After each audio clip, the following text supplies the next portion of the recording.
Olá, seja bem-vindo a mais uma edição do Luso News, desta feita referente a 2 de fevereiro de 2017.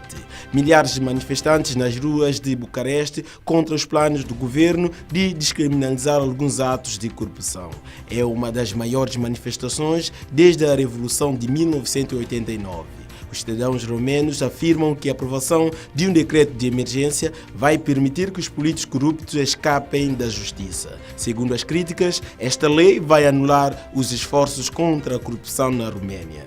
Os manifestantes pedem que o novo governo social-democrático renuncie ou que o decreto seja revogado. Seguiram-se os confrontos com ligas envolvidos. O governo continua a defender que o decreto e perdão de algumas penas vai ajudar a controlar a sobrelotação das prisões. O preço para comprar $1 nas ruas de Luanda já desceu 15% desde o início do ano, registrando uma nova quebra na última semana para uma média de 425 kwanzas. Esta segunda quebra semanal foi constatada na manhã desta quinta-feira, 2 de fevereiro, e contrasta com o pico de 500 kwanzas nos primeiros dias de 2017, apesar de persistirem limitações no acesso a divisas no bancos.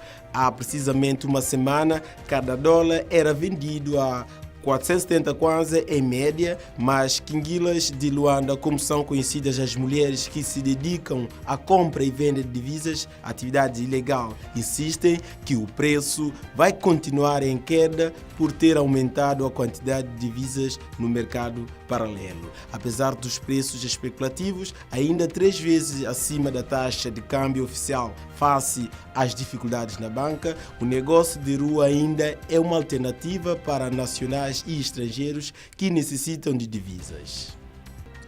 Moçambique perdeu cerca de 5,9 milhões de euros e 160 pessoas foram detidas devido à corrupção em 2016, divulgou o porta-voz do Gabinete Central de Combate à Corrupção. Eduardo Sumana afirmou que foram instaurados 1.235 processos crimes relacionados com a corrupção, tendo sido arquivados 114 e 493 alvos de acusação. No total, foram detidas 160 pessoas no ano passado, incluindo 120 em flagrante delito.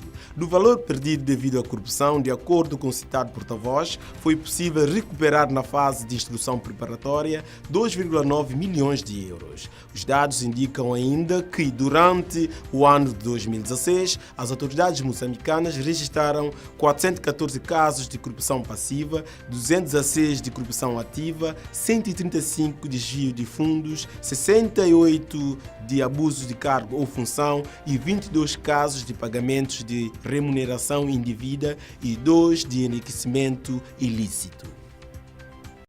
O ministro da Administração Interna de Cabo Verde, Paulo Rocha, considera não haver motivos para pânico face à possibilidade de deportação de 400 imigrantes cabo-verdianos ilegais nos Estados Unidos, 24 dos quais considerados perigosos. A mais do que provável deportação dos referidos 24 imigrantes que estão a cumprir penas de prisão nos Estados Unidos está a provocar alguma preocupação na sociedade cabo-verdiana, daí o governante ter aproveitado uma palestra para tranquilizar os presentes, assegurando que o governo está a acompanhar de perto o processo de deportação, relançando que apenas um número insignificativo desse grupo está envolvido em questões criminais, referindo que o grosso dos deportados que têm chegado a Cabo Verde, oriundos dos Estados Unidos, mas também da Europa, inseriu-se muito bem na sociedade e tem tido um papel importante no processo de desenvolvimento. Em relação aos 24 que cometeram crimes mais graves, garantiu que o Executivo está atento e a trabalhar no sentido de facilitar a sua inserção na sociedade, prevenindo que qualquer residência que possa acontecer.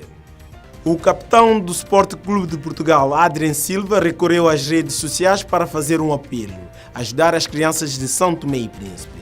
O propósito desta iniciativa é de atenuar um pouco a falta de condições de alguma família em São Tomé e Príncipe. Este jogador e a sua esposa estão a angariar bens para enviar para quem mais necessita. O médio explica que é preciso, com a máxima urgência, fórmula láctea para latente, fraldas, roupa para bebê, e criança, material escolar e uma lista de medicamentos que será divulgado de forma privada a quem tencionar ajudar. Para os interessados na ajuda, os pontos de recolha são em todas as lojas da Boutique dos Relógios e o envio de todos os bens angariados é da responsabilidade dos mentores da iniciativa e serão enviados no início da próxima semana via aérea ou marítima. É com esta notícia solidária que colocamos o ponto final em mais uma edição do Luso News da NDTV. Da nossa parte, muito obrigado por nos ter acompanhado.